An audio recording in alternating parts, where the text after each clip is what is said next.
Hello friends, welcome to another modding video with Alpha 13 of 7 Days to Die, brought to you by RongoTheBold. So, I've heard a lot of people on the forums and whatnot before, and I'm getting some comments now on some of my first videos that people miss the time.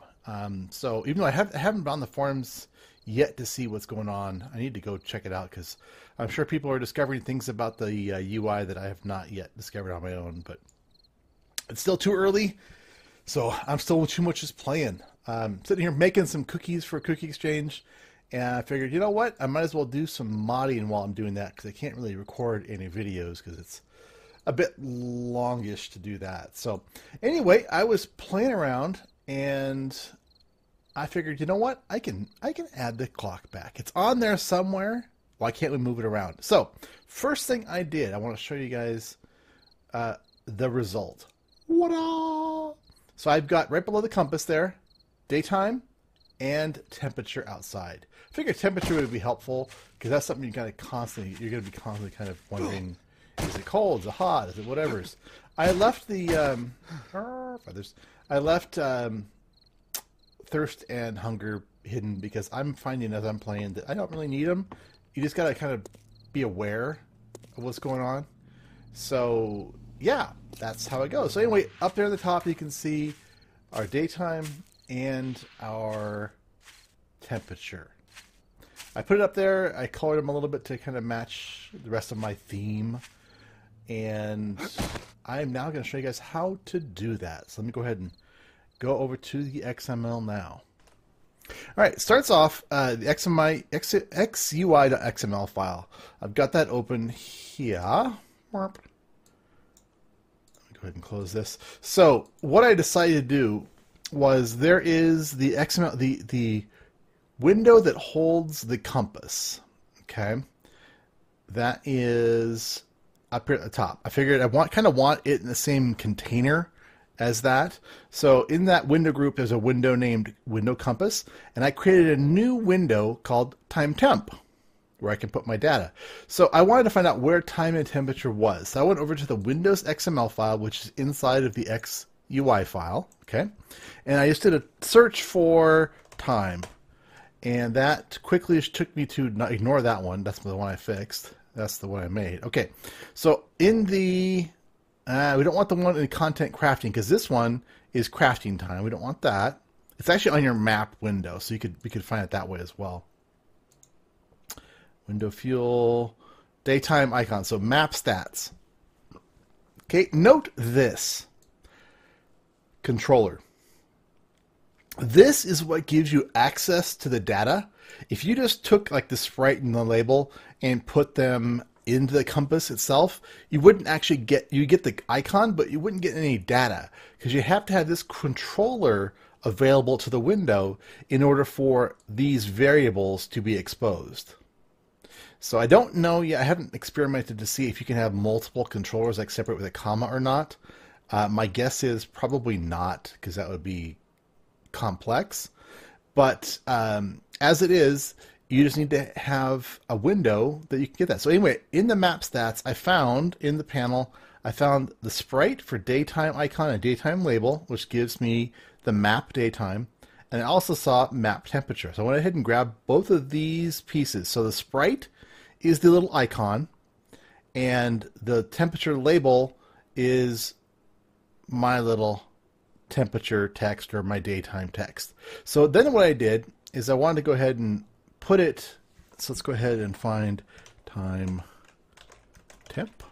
So I created a new window right next to the compass window, just to keep them organized so I don't know these guys are sort of related. In fact, I should probably add a little comment in here, added by Rongo on, and today is the 13th, 12/13 at 8:05.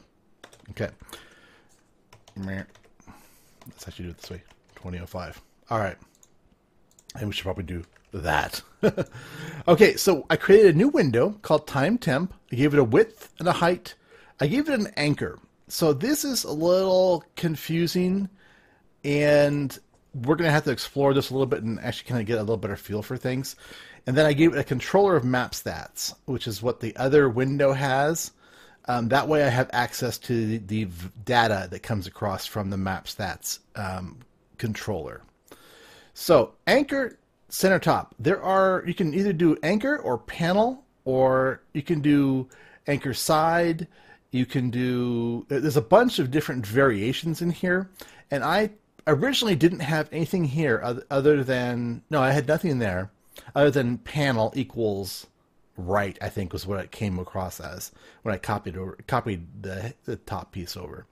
Now, it worked, but the problem was there was a space between the compass and the time temp of about 30 pixels or so, and I could not get it, no matter, even if I set to negative values or positive values or anything, I could not get things adjusted quite right. So finally, I went ahead and I looked at these anchors, and there's a bunch of different anchor arguments, and you can kind of look through here and you can kind of see which other ones are out there. But I basically settled on center top, and what happened was that put the icon, that put the text. So let's just pretend here is the compass, like right in this area, and like right here where those icons are, and then right up here is where it put the center it put the text.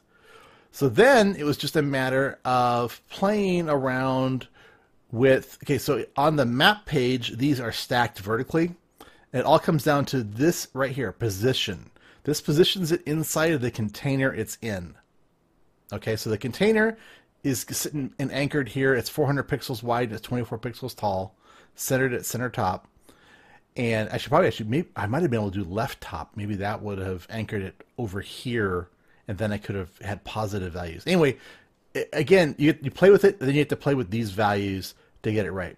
So after playing around with a little bit, I found visually, basically, I just put some values in, load the game, see where it lands, close it, go in here, tweak it, load it, tweak it, load it, tweak it, load it. About 10 iterations, and I had everything positioned side by side just where I wanted it. Then I went in and I added color white. And again, this white is not actually white. It's the variable white that I passed across from the styles XML. Okay, where was I? Another batch of cookies in the oven. Another batch of cookies prepped. So, coloring. So I just used a variable of white, which I've defined as kind of a blue color right now. But anyhow, that is how you do that. So I hope that makes sense. Now you could put it wherever you want to. I just thought it would look good underneath the compass like that, because that way all that information is kind of right there in one spot, all the kind of mappy information. But we could have put it anywhere else on the screen. So it's pretty cool. I'm liking it. If you guys like it, leave me a comment. Leave me a like. Tell your friends, your family, and your grandma. I will have the code for this. It'll be in the description below, and it'll be available on RongoTheBold.com. I will have the two pieces you need. You need this piece, and you need to add that window into the compass. So I'll have this little chunk, and I'll have this little chunk available on RongoTheBold.com if you don't want to just try it yourself. So anyway, I hope you guys enjoyed it, and I'll talk to you later. Bye-bye.